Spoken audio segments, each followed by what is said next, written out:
Convidado do Perspectiva de hoje é bacharel em Direito, tem pós-graduação em Direito e Processo do Trabalho e em Direito e Processo Previdenciário. Iniciou um mestrado na Universidade de Brasília em Relação de Consumo. É especialista em Direito Eleitoral e no Estatuto da Criança e do Adolescente. Além disso, preside a Comissão de Defesa da Criança e do Adolescente da OAB do Distrito Federal. Para falar sobre o ECA, eu recebo aqui no Perspectiva o Dr. Herbert Alencar. Bem-vindo ao Perspectiva, doutor. Obrigado. Bom, parece uma pergunta primária, essa que eu vou fazer para o senhor agora, mas eu gostaria que o senhor iniciasse essa nossa conversa explicando o que é o ECA, o Estatuto da Criança e do Adolescente, porque, por incrível que pareça, muita gente ainda não sabe. Perfeito. O Estatuto, ele nasceu do artigo 227 da Constituição de 1988, onde esse artigo estabeleceu direitos fundamentais e garantias à criança e ao adolescente. E a partir do ano de 1990, foi criado esse conjunto de normas jurídicas que estabelece procedimentos para a garantia desses direitos, que são direitos fundamentais. Quais os principais avanços do Estatuto da Criança e do Adolescente? Em que sentido o senhor acha que ele mais avançou na comparação do que existia antes dele? Bem, nós temos que aí fazer uma reflexão ao início ao início do século XX. No início do século XX, o Brasil não existia nenhum trabalho social desenvolvido pelo Estado na garantia de direitos do público infanto-juvenil. E o Estatuto da Criança, ele veio exatamente trazer essa evolução, né? Instituindo que o Estado assegure direitos e trate a criança e adolescente não de forma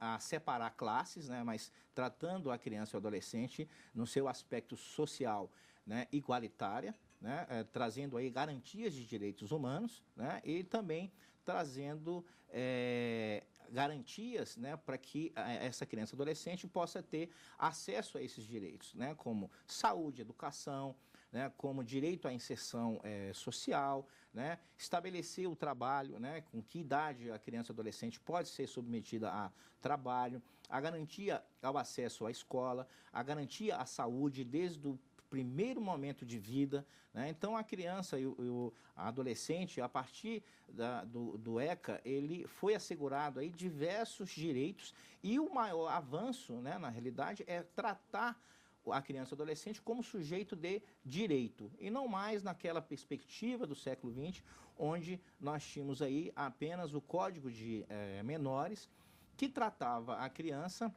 apenas como delinquente, né, onde separava a criança. Então, a criança que estava alcançada pela norma era aquelas que tinham conflitos com a lei e aquelas que tinham uma situação social, econômica difícil.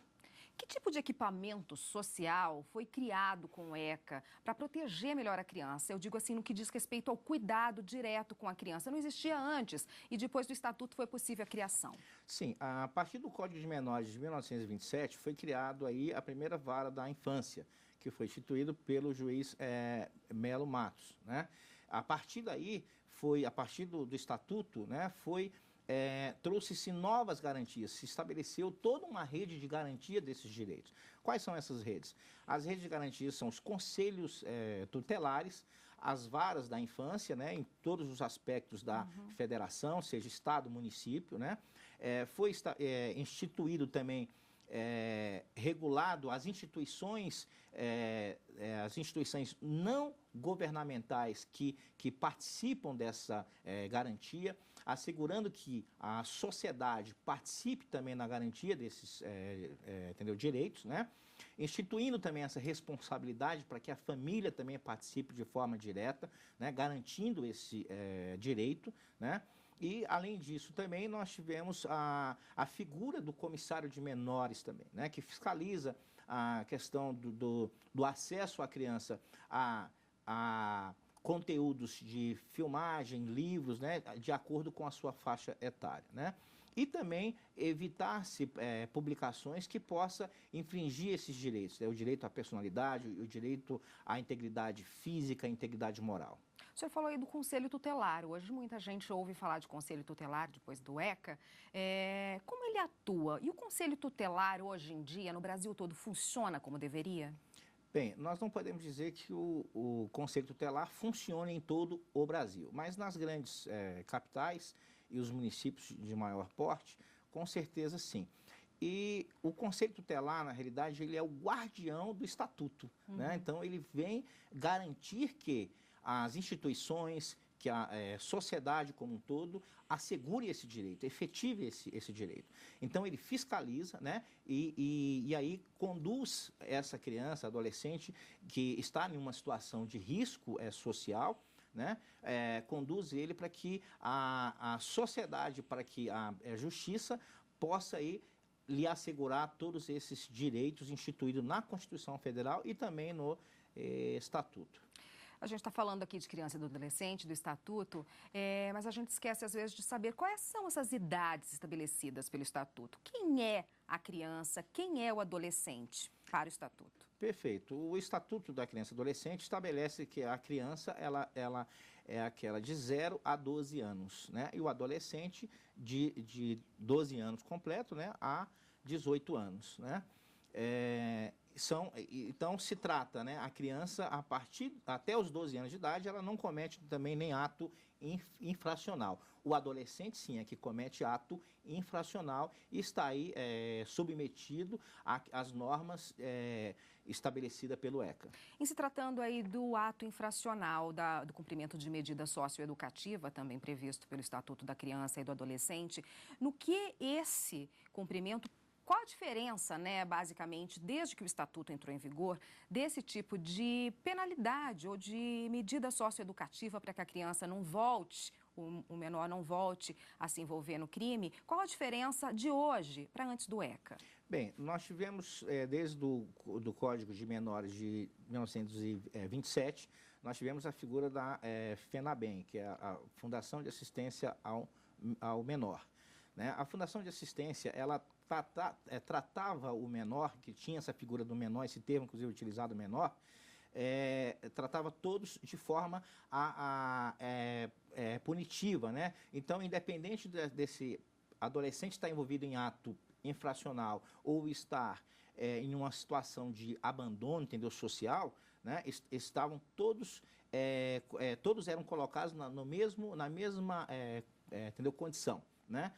Do qual não separava, né, a pessoa, a criança com problema social, abandono, problema de situação financeira, socioeconômica ou de abandono da própria família, né? E aquela criança que estava envolvida em uma situação de crimes, né? Então, na realidade, com a vinda do Estatuto da Criança, se estabeleceu exatamente o tempo que o Estado pode submeter essa criança e este adolescente a uma medida socioeducativa, enquanto em 1927 ficava ali a critério do juiz da vara da infância. Então, o Estatuto ele estabeleceu procedimentos. Então, qual é a medida, o tempo que um juiz da vara da infância pode estabelecer uma medida socioeducativa? Até 3 anos de internação, né? Agora, não nos mesmos aspectos que nós tínhamos antes do ECA. Antes do ECA, nós tínhamos todo um aspecto prisional. O Estatuto da Criança e Adolescente, ela não estabelece que esses centros de recuperação de criança e adolescente não tenham um aspecto prisional, mas sim um aspecto de escola, onde ele possa aprender, onde ele possa estudar, onde ele possa ali aprender uma profissão, para quando ele vencer esse período, né, ele possa estar aí inserido na sociedade e aí contribuir para que a sociedade possa ter todo o avanço que a nossa nação, o nosso país precisa. Tá ótimo, doutora. A gente volta nesse assunto, inclusive falando de ato infracional, e também eu vou querer saber no próximo bloco como é que são esses nossos equipamentos para essas crianças em todo o país poderem se reinserir na sociedade, né? Um minutinho, por favor. Perfeito. O programa Perspectiva vai para um breve intervalo, a gente volta já já.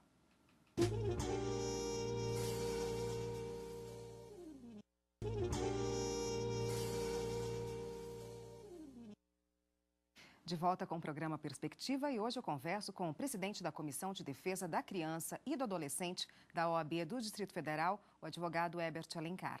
Doutor Herbert, a gente estava falando de cumprimento de medida socioeducativa, né? Perfeito. Como é que estão as nossas unidades espalhadas aí pelo Brasil todo que são para a recuperação desse adolescente, para o cumprimento dessa medida? Como é que elas estão? Perfeito.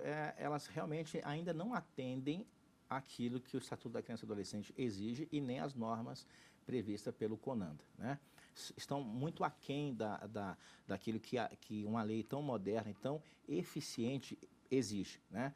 Nós não temos, na realidade, ainda o aspecto de escola, né? Então, nós temos ainda o aspecto prisional, né? Então, o adolescente, quando ele vai cumprir um regime fechado, ele fica submetido realmente a uma prisão, a uma cadeia, né? Que é exatamente isso que o Estatuto da Criança e Adolescente não prevê. O Estatuto da Criança e Adolescente, ele prevê que a instituição ela seja uma instituição de socialização, né? E não uma instituição onde direitos fundamentais estariam ali sendo, na realidade, tirado do adolescente. Como, porque, por exemplo, vezes, parece uma mini prisão. Isso, exatamente. E também a própria questão da escola, né?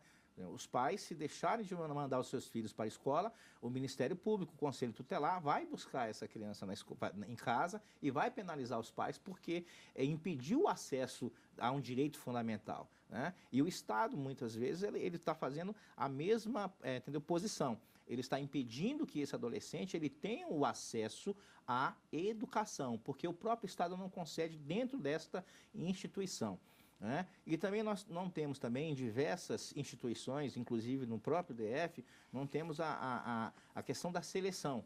Como, por exemplo, os adolescentes separados por faixa etária, por porte físico, né? Para que se evite também brigas internas, né? E um melhor controle desse público, né? Para que eles possam ter efetivamente acesso à escola, né? E também acesso a um curso profissionalizante e, mais do que isso, também acesso ao lazer, né? Que é um direito constitucional, levando em consideração que o adolescente envolvido em ato infracional, ele jamais deve ser tratado como criminoso. Ele tem que ser tratado como sujeito de direito e assegurado esses direitos fundamentais que a Constituição de 1988 assegura a ele. No caso de uma unidade que o senhor disse que existe, uma unidade dessas não estar em conformidade com o Estatuto da Criança e do Adolescente, quem age nesse caso? Que autoridade que tem o dever de ir lá e falar, está errado, vamos fazer cumprir a lei? Bem, o Ministério Público, a princípio o Ministério Público, né? As instituições que representam a sociedade civil, como, por exemplo, a OAB, né? E nós temos trabalhado cobrando do Estado, né? Para que o Estado possa cumprir aquilo que o Estatuto da Criança e Adolescente prevê, né?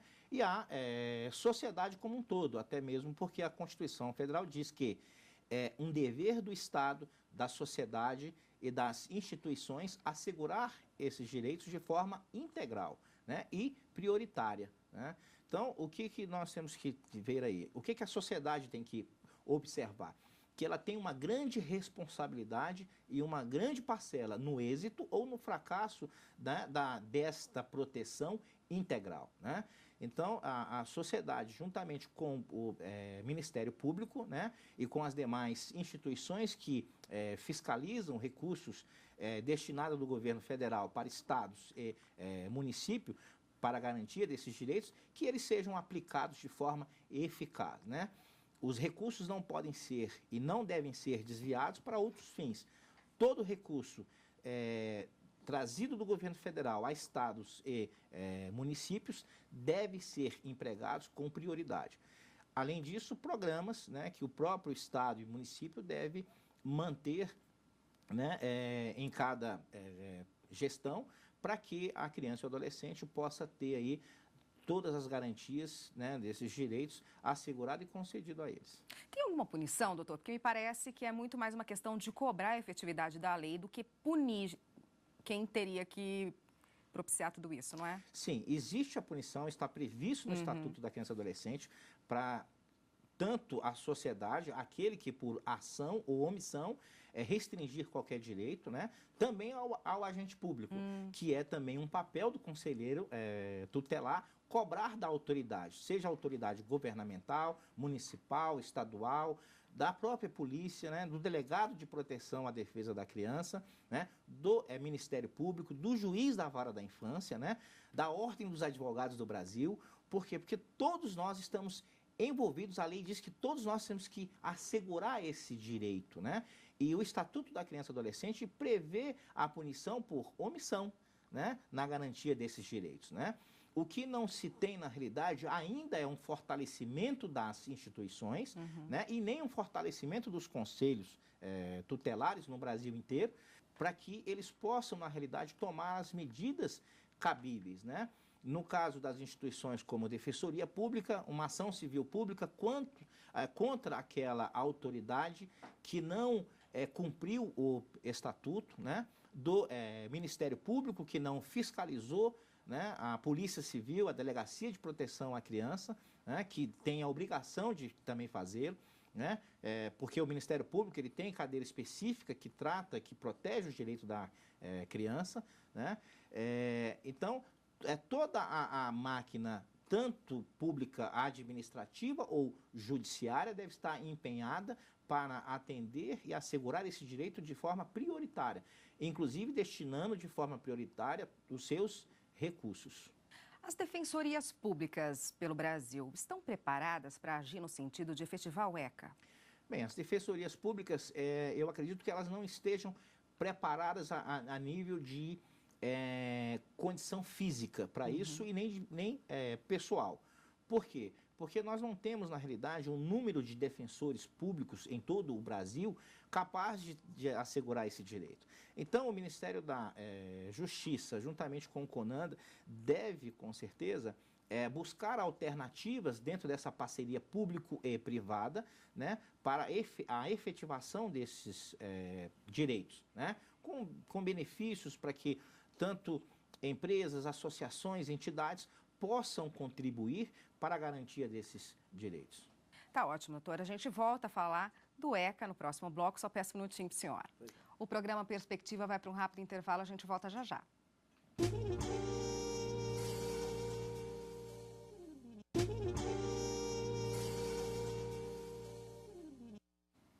De volta com o programa Perspectiva, hoje o convidado é o presidente da Comissão de Defesa da Criança e do Adolescente da OAB do Distrito Federal, o advogado Herbert Alencar. Doutor Herbert, ainda no sentido do menor infrator, da recuperação desse menor infrator e reinserção dele na sociedade. Por que é tão difícil para a população em geral aceitar um tratamento diferenciado para um menor de 16, de 17 anos do que para um maior de idade que vai para um presídio comum que comete um crime? Por que é tão difícil para a sociedade encarar que esse menor pode ser e deve ser recuperado de acordo com a lei?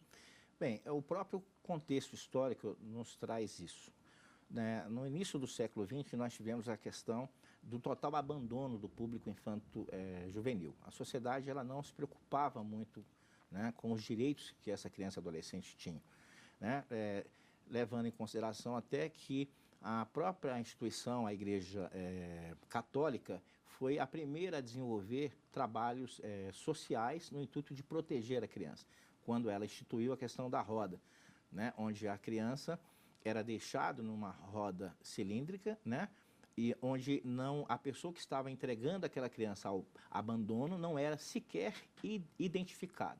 Então nós tivemos, na realidade, um contexto histórico de uma evolução, entendeu, social, do qual todos os direitos e garantias a uma criança e adolescente pela sociedade brasileira foram suprimidas, né? E, então, dentro desse avanço, né, após a Constituição de 1988, instituída como Constituição Cidadã, né, ela buscou assegurar os direitos, né, de forma ampla, né, e dentro daquilo que estava preconizado aos direitos humanos a níveis internacionais.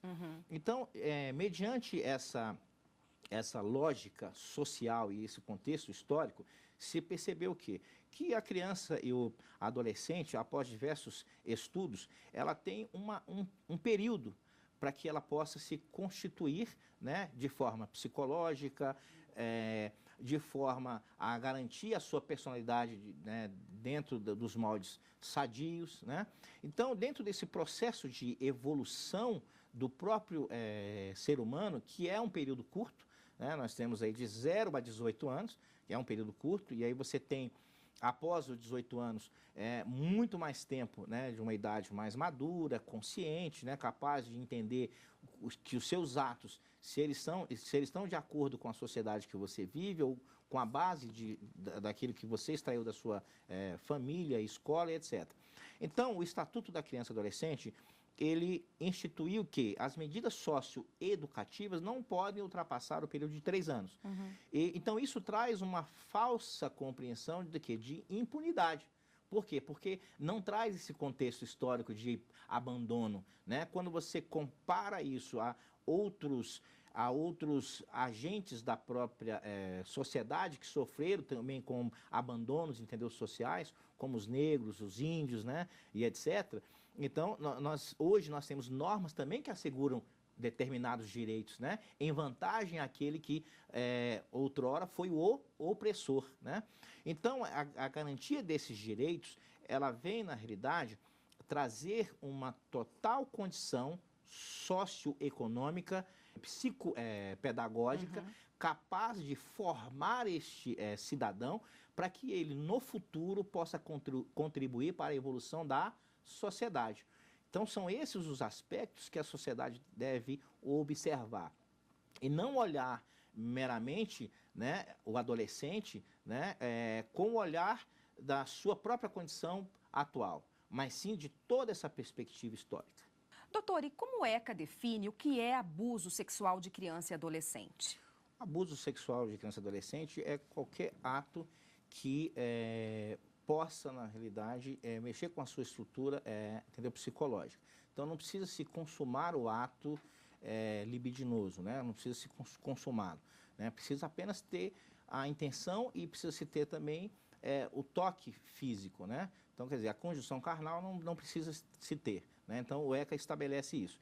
Então, qualquer ato cometido por adulto, né, que interfira na sexualidade da criança. A definição de estupro também mudou, né? Sim, a definição também de estupro mudou, né? Até mesmo porque a criança, né, até 12 anos de idade, o estupro ele seria aí, na realidade, presumido, né? Não precisa-se também ter o ato em si, a conjunção carnal. Eu gostaria que o senhor terminasse, então, essa nossa conversa explicando para a gente o que ainda falta para que o ECA seja efetivado na totalidade, que é a intenção de uma lei como essa. O que ainda falta? Qual a grande preocupação para o futuro, para que as pessoas se dobrem sobre isso, se debrucem sobre isso e façam valer a lei como um todo? Bem, primeiramente, as instituições universitárias devem ter na sua grade curricular a matéria Estatuto da Criança e Adolescente e tê-la como prioridade, né, em um tempo de semestre um pouco maior, né? Nós temos aí instituições universitárias que sequer se aplicam essa matéria. Então, nós não temos aí a formação de novos acadêmicos, né, estudantes de direitos e operadores dos direitos com conhecimento técnico de proteção e defesa da criança. O segundo passo é o passo, na realidade, político, vontade política das instituições governamentais, não governamentais, né, que assegurem verdadeiramente esses direitos e aplique aquilo que o Estatuto da Criança e Adolescente estabelece, as normas e diretrizes também do CONANDA, que é fundamental para o desenvolvimento da sociedade, né? A garantia desse direito, ele assegura que a sociedade brasileira possa ter no futuro, né, no futuro uma sociedade sadia, cidadãos sadios, conscientes, né, e cumpridores dos seus deveres, né? Então, o que falta, na realidade, é conscientização, né, tanto político quanto da sociedade como um todo, de que a criança e adolescente deva verdadeiramente ser tratado como sujeito de direito. Tá ótimo, doutor. Obrigada pela participação. Eu conversei com o doutor Herbert Alencar, que conversou com a gente a respeito do Estatuto da Criança e do Adolescente. Agradeço a participação do senhor. Muito obrigado, que eu fico muito grato. Até uma próxima, né? O Perspectiva de hoje está chegando ao fim. Até o próximo programa.